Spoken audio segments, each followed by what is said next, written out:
السلام عليكم ورحمة الله وبركاته، ورجعنا لكم في حلقة جديدة في برنامجكم ثرو باص. بس زي ما عودناكم قبل أي حلقة بنرحب بالكابتن بلبل. ازيك يا كابتن منور يا ايمن؟ بلبل. نورك، عامل ايه؟ الحمد أنت لله. أخبارك إيه؟ الحمد لله. يا متعت اخي انت الله، طبعا. عمرك ما سلمت عليها في مره. ما أنت وراك الكاميرا، لما تيجي قدام الكاميرا بصورك بسلم عليك. أنت إيه رأيك في ماتش إمبارح انت بقى؟ اتمتعت امبارح طبعا. لا ما اتمتعتش بصراحة. احنا هنتكلم عليه اصلا. مباراة الأهلي وبيراميدز. بس انا كنت في الاستاد. أنت كنت بتتفرج على الماتش تاني هو هناك ده يعني؟ اتمتع بقى في حاجه تانية يعني، كان بيتفرج على ماتش غزل المحله والمقاولين. الماتش إمبارح تعب التعادل 2-2 وبعيد عن الأخطاء التحكيمية. الأهلي وبيراميدز، أنت شفت الماتش إزاي؟ انا كنت شايف ان في ايه، ما فيهوش كوره يعني بصراحه، يعني الاهلي ما لعبش كوره. طب الاهلي بالتشكيله مثلا من بدايتها، انت شايف الخطه اللي بدأ بيها كانت مناسبه؟ اختياره للاعبين كانت مناسبه؟ الاهلي ايه اللي وصله ان هو مثلا ينهي المباراه بالشكل ده؟ وبرده كذلك بيراميدز. تشكيله الاهلي انا شايف ان هو برضو عنده تغييرات غلط يعني، معلش. جبت مصطفى العش اللي انت لسه جايبه جديد، لعبته ما لعبتوش مدافع، ما استفدتش منه. انت ما عندك الاثنين مدافعين ما بيعرفوش يخرجوا بالكوره. رامي ربيعه لعبته باك شمال، لعبت كريم الدبيس جناح، لعبت عمر كمال. لا عمر كمان ما كانش بادئ. عمر كمال لما نزل آه.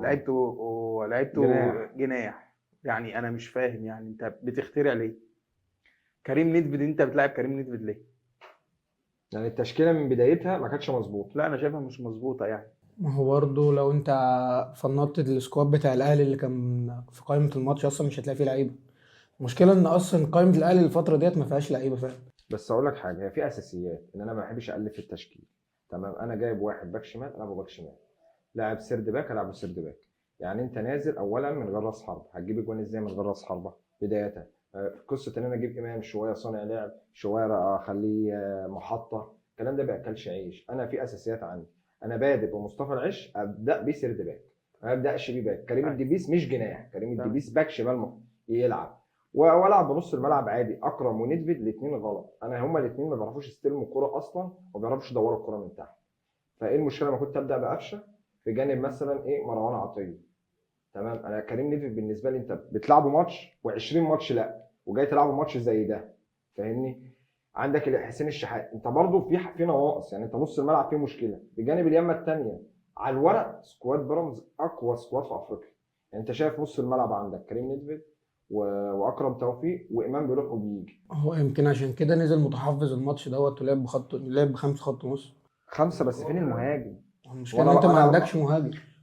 مبدا بالمهاجم اللي انا جايبه. يعني انت جاي تبدا بمصطفى العش اللي هو لسه اول مره ما تبدا بالمهاجم الاجنبي. هو برضه عشان ما عندوش مدافع. طيب انا دلوقتي بلاعب فرقه بتضغط من قدام، اما بلاعب فرقه بتضغط من قدام لازم استعمل مدافع بيعرف يلعب بالكوره، بيعرف يخرج مصطفى بالكوره. العش هو مصطفى العش انا لاعبه باك شمال ليه؟ طب العب بثلاثه ورا طالما ما تمام. انتش عندك نواقص. الكارثه بقى في ان حتى نص الملعب اللي قدامك اللي هو بلاتي توريه ووليد الكارتي واحمد عاطف قطع، الثلاثه دول ياكلوا نص ملعب الاهلي. واللي انا شفته غير كده خالص.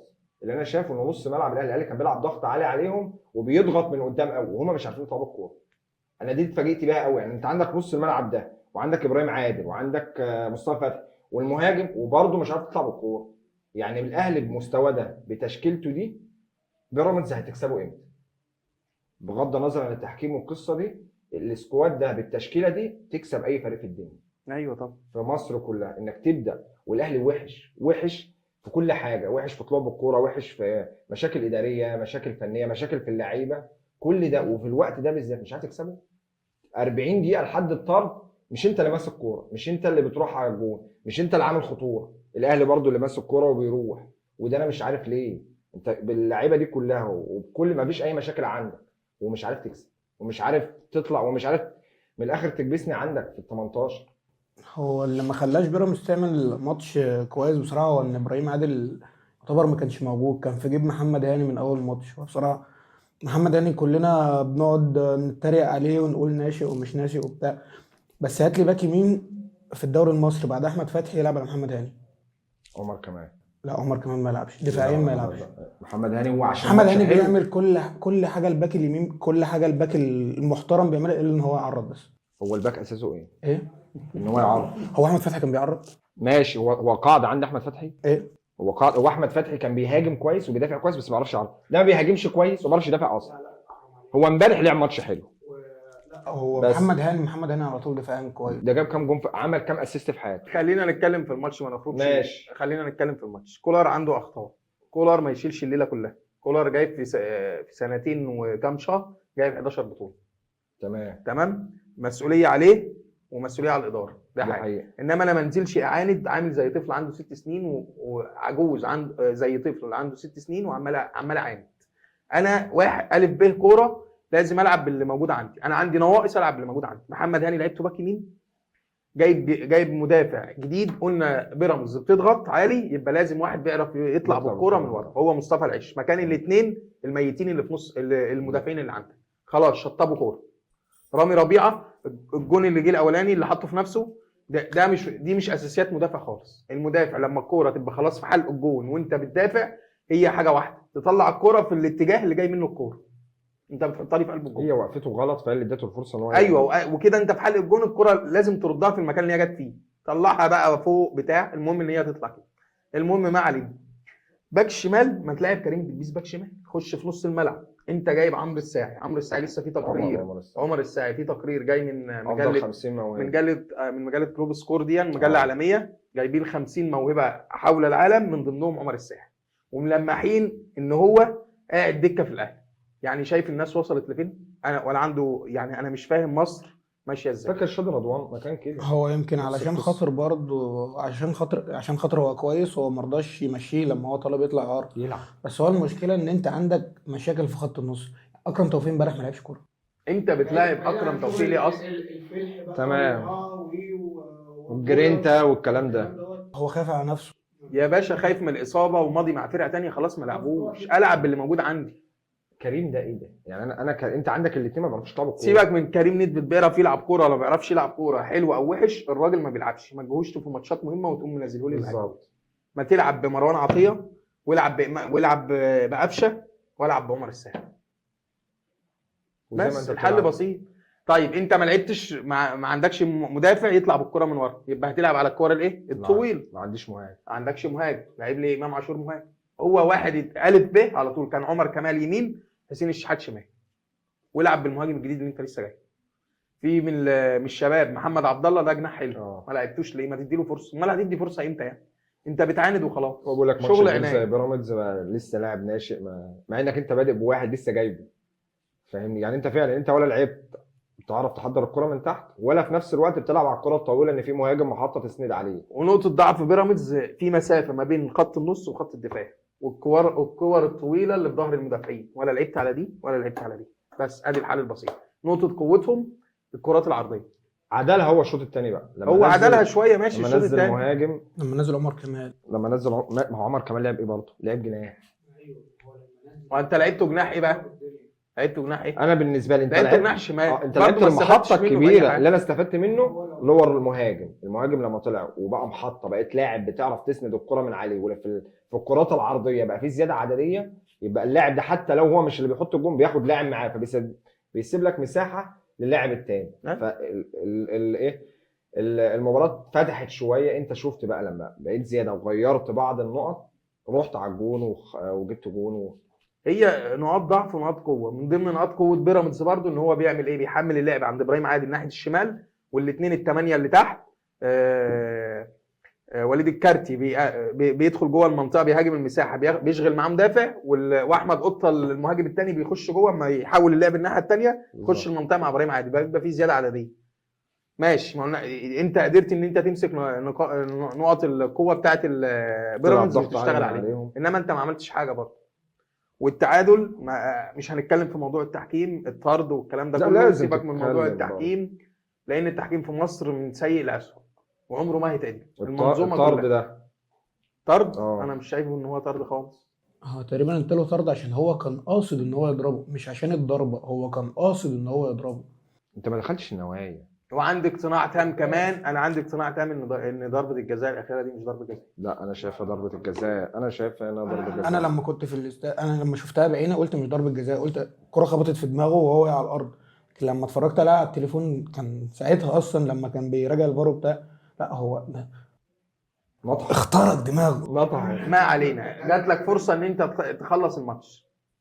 بس في كلمه بقى، هو في تحكيم والتحكيم اكيد الطرد بيأثر على نتيجه المباراه حته بقى ان التحكيم موجه ان هو يكسب الاهلي الدوري، ده صح؟ شنو؟ الله اعلم. لا اصل اقول لك حاجه، لو التحكيم موجه بعد اذنك بس يا عمر، بعد التحكيم موجه مش هديك ضربه جزاء.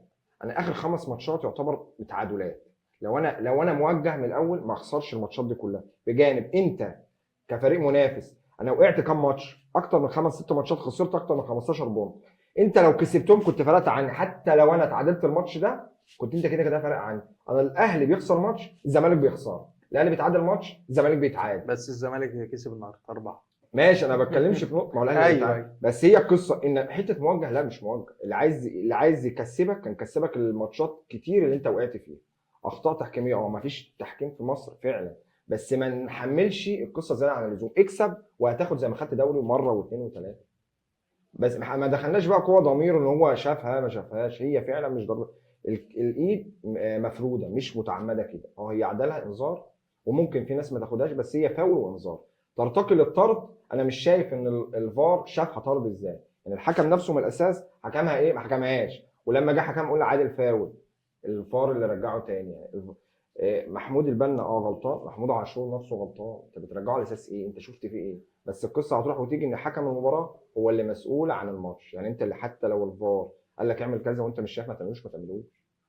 فاهمني؟ انا بكلمك بس في نقطه ايه، ما فيش حاجه اسمها موجهه، مفيش حاجه اسمها كده، هو التحكيم في مصر كله عنده أخطاء. وفي بس الماتشات الاهلي بالذات بيبقى والزمالك بيبقى عليهم ضغوطات ان انا خايف اغلط، خايف اثر على نتيجه الماتش، خايف وخايف هو عشان ضغط الجماهير مفيش، على الحكم وما فيش لجنه حكام بتبقى مديه للحكام نفسها قيمه، ان حتى لو لا ما فيش حاجه اسمها كده.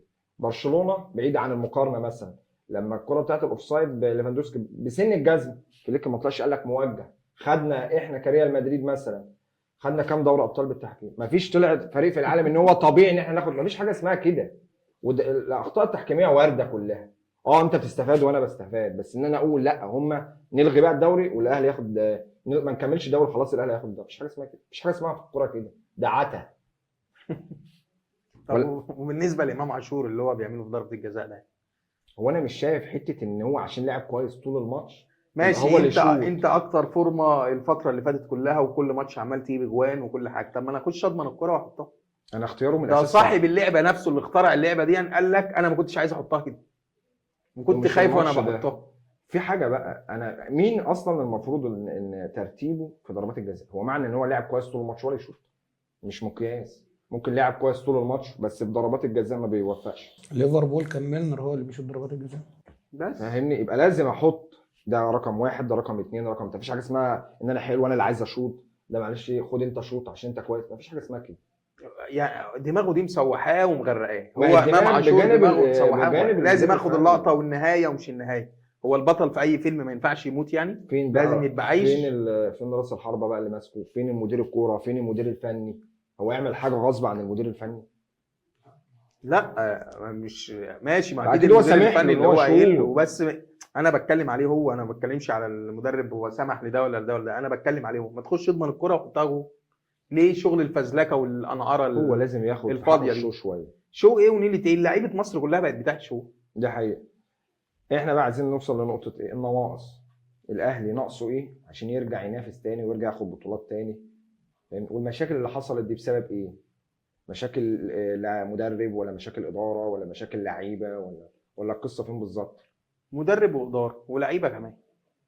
انا شايف شايف اداره اكتر حاجه منها مدرب، يعني المدرب في 27 شهر جاب لك 11 بطوله. ايوه ده ماشي، ما انا في بقول لك هو ما دروبات يتحملش بتحصل. كل حاجه طبعا. انت مشيت لعيبه، جبت لعيبه بس اللعيبه ما لعبتش بسبب تاثير منك. يوسف ايمن انت جبت دفعت له 50 مليون في ماتش ب 45 دقيقه وما لعبش، ده بيبقى من لعيب من المدير الفني فيها. اشرف ده حصل عنده اصابات، عمر الساعي جايبه ما لعبتوش. فاهمني؟ اختيارك اصلا كاداره بقى للعيبه اللي انت جبتها مكان اللعيبه اللي مشيت كان غلط. انت استفدت فين من يوسف ايمن؟ استفدت فين من اشرف داري؟ مفيش صفقه الاهلي جابها استفاد منها الا امام وسام النص ايه الموسم بتاعي، غير كده انت ما استفدتش اي حد من اي حد تاني. هي الاداره المفروض يبقى عينها مظبوطه شويه في اختيار اللاعبين، والمدير الفني يبقى مرن اكتر في كده على حسب السكواد اللي معاه. مش انا متعمد ان انا العب بالخطه دي حتى لو اللي عندي سكواد ناقص. الله يكون في عون فيليك في برشلونه بقى على اللعيبه اللي معاه، 6 7 وكلوب لما كان ايام ايام ما مسك الفرقه في الاول خالص اللي كان بيكسب بيها. ايه يا عم ما تلعب باللعيبه اللي عندك. انا عندي انا سؤال. بقول لك في اساسيات، انا مش ماشي، شرط. ما هو على عيني وعلى راسي عندك ونجات مين في الفريق كله دلوقتي مفيش. غير حسين شحات؟ بس ده حقيقي، يبقى ما العبش على الاجنحه، العب على الكره الطويله في براس حرب.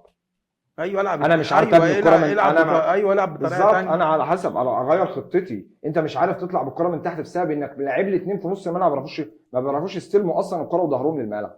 طب ما تلاعب قفشه بيعرف يستلم، هات امام شويه لتحت بيعرف يستلم. والتغييره اللي انت عملتها مصطفى العش طلعته ليه؟ مش فاهم كريم انا اصل انا طلعته. مش مقتنع ان كريم شويه تجيبه جناح يمين وشويه تجيبه جناح شمال وشويه تلعبه باك شمال. ايه دي؟ ما تحطه يا عم في مكانه وشوف اي وظيفه لاي لاعب تاني، زي ما انت كل شويه تجيب لي امام 8 شويه 10 شويه مهاجم. طب ما تجيب لاعب تاني هو طبيعته ان هو متحرك شويه زي عمر، زي اي لاعب تاني يقدر يقوم لك بالمهام الهجوميه. ما تجيبليش باك. ما فيش هو عنده نواقص، ما عنديش مشكله عنده نواقص، بس تلعب على قد النواقص اللي معاك بقى. يعني ايه العب من غير ما مهاجم؟ تفلسفش، انا العب ايوه من عند النواقص اللي عندي. نزل متحفظ طول الماتش عشان خاطر ده هي اللي نازله خايفه منك.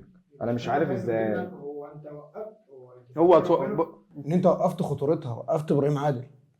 لكن لو بصيت على الناحيه الثانيه هتلاقي مصطفى فتحي هو اللي كان عامل خطوره وشكل بيراميدز اصلا طول الماتش. المدرب هو اللي اداهم الفرصه. مدرب بيراميدز لو مدرب دخل لعب على نقط ضعف الاهلي في خط الظهر، أيوة. وان هو يمسك نص الملعب وعنده اثنين ياكلوا نص انا الملعب. ما اعرفش عنده نص الملعب اصلا. بلاتي المفروض توريه يمسك. ووليد الكارتي واحمد واحمد قطة. جامد برضه. انت ما لعبتش ليه لعبك؟ مش انك عارف. تنزل تضغط وعايز عليه عايز اقول لك على حاجه، طول ما احمد الشناوي واقف لهم جول مش هيكسبوا اي حاجه.